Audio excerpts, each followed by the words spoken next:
welcome to the Etobicoke Lakeshore Podcast. Roger's in his truck again, folks. You know, it's the same now every week. It's almost like that's his studio. Hi, buddy. Hey, how are you, Mike? Good, bud. Look, That's right. Coming at you from the F-150, and I don't even need to be in it anymore, but I just think it's cool, and it's become a thing. I love it so much. And by the way, Ford, it ain't gonna kill you to sponsor this podcast. The whole thing's done from your truck. Just putting it out there. And you know what we could do in the future as a sponsor opportunity for Ford is you could even show them around in the truck. It's very luxurious. You could show all the accoutrement. Oh yeah, it's a Super Duty. Oh, it is. Lots of space for kids back there. You're pretty cool, Roger. Thanks for joining us. The reason he is in his truck, Roger, is because I actually don't think we'll ever do the show where he's not in his truck again, even after the pandemic calms down. But we started this off as a COVID-19 response, trying to keep the community together a little bit and have a chat with some of the businesses, find out how they're pivoting and how you can support them. And that's what we're continuing to do. Oh, and absolutely. And today I'm really excited to have Jamie and Felicia Somerton on the show. They've got a really interesting story, and I can't wait to hear it from them. Essentially, they've done the ultimate pivot, I think, in my opinion. They had a little creative agency based in Mimico, and now they launched a grocery delivery service to react to this pandemic and the quarantine. So I love to hear kind of what inspired them to make that shift. So happy to join Felicia and Jamie Somerton of EasyPeasy Grocery Delivery. Hey guys, thank you so much for being with us today. EasyPeasy is my favorite name for a business ever. Hey guys, thanks for having us on. Yeah, thank you so much. So you started out as ad folks, did you? Yes. Yeah, we started our agency about 4 years ago, in 2016. And we've been working with a lot of food and hospitality and restaurants, and that's kind of the direction that we've been going in. And so we've been growing our business for the last 4 years, and we had no idea that if you had asked us last year that we'd be doing grocery delivery in 2020, we would have laughed and said that's absolutely crazy. Yeah. So yeah, totally unplanned, wasn't in the cards, it wasn't something that we had aspired to do.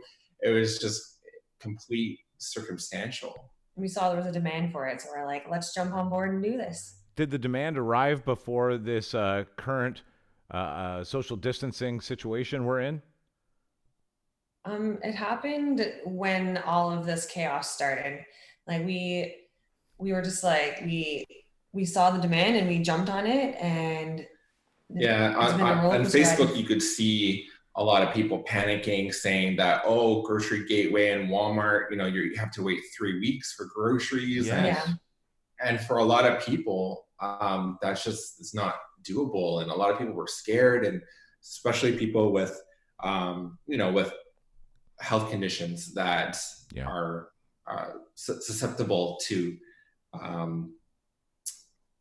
getting this and getting really sick, that they didn't want to take the chance. And we just saw it as an opportunity. And how it also came about is late last year, we did a job for Gamble's Produce.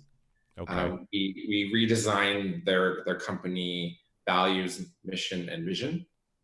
So it kind of came as a light bulb moment as we were seeing that demand, and then we thought to our clients, we're like, why don't we reach out to Gamble's and see if they want to work with us to put together a grocery kit? So we pitched it to them, and they were like, that is brilliant, and yes, we will support you 100%. Just let us know what you need to make this work, and we'll make it happen for you guys. And then we kind of took it off from there. Well, it's interesting that you made your business pivot in a way that was going to take care of the community a little bit. Like I heard what you said. There was an overwhelming response out there with panic from people who needed groceries and likely could not get them for whatever reason. And of course, one of those reasons is that they needed to be protected from this virus. And so I like that your pivot involved taking care of people. Yeah. It was a definite feel good moment too, because with our creative business, it's a different feeling. It's a different kind of job that you're doing. And with this business, you're really doing something for the community, and you're doing something that's really kind of like beneficial to people. And you're making a difference in people's lives and making things better for them by providing this service. So it was a completely different mindset and different reaction when you send a delivery and then you get an email back, just so grateful for the service. You just really start to understand what it is you're doing. That's cool. That is a cool thing in your okay, so what do you do? Describe it to us. So our grocery kit? Yeah. So when we were kind of planning this whole thing out, we kind of determined what was going to be like the main essentials that people would want. So we put together a list of the things that carrots and broccoli and apples, oranges, banana, pasta, eggs. Basically all your essentials that without getting into meat. And then we priced that out and we put it together in a kit, and we just called it a grocery kit at a flat price, and we were offering free delivery. And that's where we started with just that one kit, and we launched with that. And the day we launched, we sold out that same day. Wow. Really sold out. And we had bought enough stock that we thought would last for the week. So we completely underestimated the demand. So that first week, we probably sold 4 times more than what we were planning to sell in the entire week. Because we thought, okay, maybe we'll get an order 3 a day, 4 a day. Maybe it's going to be local. It's just going to be in the Mimico area. But as soon as we got that blog TO coverage, it just exploded. And we were getting emails from people in like London, Ontario, even. All over the world, we had visitors. Yeah. Oh my God. That's so cool. Yeah, it was really cool. It just it exploded, and it's being run by the 2 of us, right? Mm-hmm. So it's very small manpower here. Yeah, it became a full-time job overnight. Oh yeah, it was insane. It was 24/7 for a good week. Yeah. And so now has it leveled out to sort of a constant consumer base that's growing a little bit more each week, that's a bit more manageable for you? It for sure. Definitely has. It slowed down because I think the panic is over. Mm-hmm. And at that period in late March, early April, there was that moment where we're like, okay, we're going to be locked down for 3 weeks. Let's get our groceries in. Let's hunker down, stay inside. And I think around late April, people were like, okay, you know what? I'm just going to go out to the grocery store, and I'm just going to be prepared, and I'm going to wear a mask, and I'm going to keep my distance, and I'm going to take all the proper steps. But yeah, we've definitely seen a drop in sales with our fresh kit.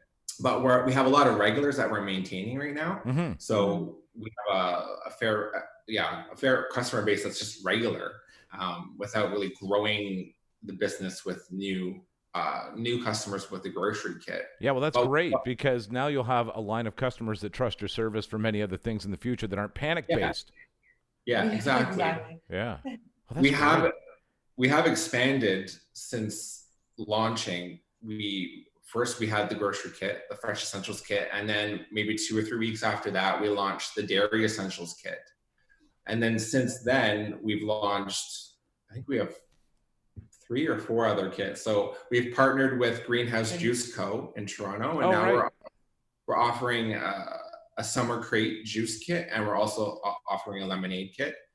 We've also partnered with a few restaurants like Revolver Pizza Co. in Mimico here, Mooring Eats in Mimico by the Lake area. As well as the Bread Essentials. Bread Essentials. Mm. So we're offering pizza DIY, Mediterranean dipping kit, and we just launched this week a Sunday DIY kit. Oh, what's that? It's basically a kit of ice cream and toppings and waffle cones, and we've kind of curated 3 recipes to make these really awesome sugary sundaes. The firecracker one's my favorite.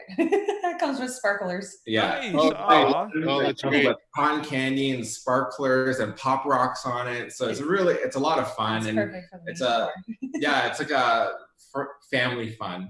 You know what? Well, a lot of people are having to celebrate their birthdays remotely and isolated. That's a nice little treat to send to somebody for sure, right? Yeah, it sounds like a real morale booster. And I think that's half the battle right now. We've all been in lockdown for more than we ever expected, I think. Yeah. And you can only eat so much pasta. It's nice to have, like you talk about, this Mediterranean dipping kit, the sweets, ice cream, sparklers. That's great. Good on you guys. Roger, really, could you shut up about the food? I'm hangry now. I'm getting hangry too. These easy peasy peeps are getting me all worked up and hungry. Well, this sounds wonderful. If people wanted to find out more about your service, where could they do that? They can go to eateasypeasy.com and they can take a look at all of our kits that we have. Well, this is really cool that you guys have made this pivot, and you haven't left creative life behind, because this is a really creative thing that you've put together. Yeah, it was almost like putting our money where our mouth is, where it's like, okay, now we actually have to do marketing and design for our own business. Yeah. And make it work. And in a way, it's almost like we've kind of proven that, we have the skills and the expertise to take a new business and launch it successfully. And then like a nice case study that we can share on our website, when this is all over, just this whole experience. Why do I have a feeling this is not all over for some time? And your case studies may never be needed again. But, either way, it's been very great talking to you. And you have an amazing business going on. EasyPeasy is the name of the company, and right here in South Etobicoke. Thanks so much for joining us. Yeah, thanks for having us. Wow, what an amazing business pivot. And you know what I like? It's an ad agency that, and he just said, we got to put our money where our mouth is. If we know how to launch a business and help, people in the food category, we should be able to prove it ourselves. And man, did they ever. Well, they sold out in their first day, and I think that's amazing. And they started this not to make a profit necessarily, but to help the community, which I find inspiring. Yeah, I like that too. And, from that, always something good happens. And that they've made so many amazing friends in a time of isolation by just where they wouldn't have before, sitting in the ad agency. I think it's going to pan out nicely. Just a really cool story. More of these, by the way, you will find upcoming and previously on this right here podcast, the Etobicoke Lakeshore podcast. Go ahead and subscribe to that and share it with the community. There's all kinds of stories about the people that live in your midst and the cool things they're doing to make living in this community even better always. Roger, where can people get the mag? Oh, you can get it at www.etobicokelakeshorepress.com. You can also listen to the podcast there. And certainly if you live in Long Branch or Mimico, just hang out on your couch or at the kitchen table. It'll show up in your mailbox every month. All right. Well, listen, we'll catch you next time. And thank you, buddy. Thank you, Mike.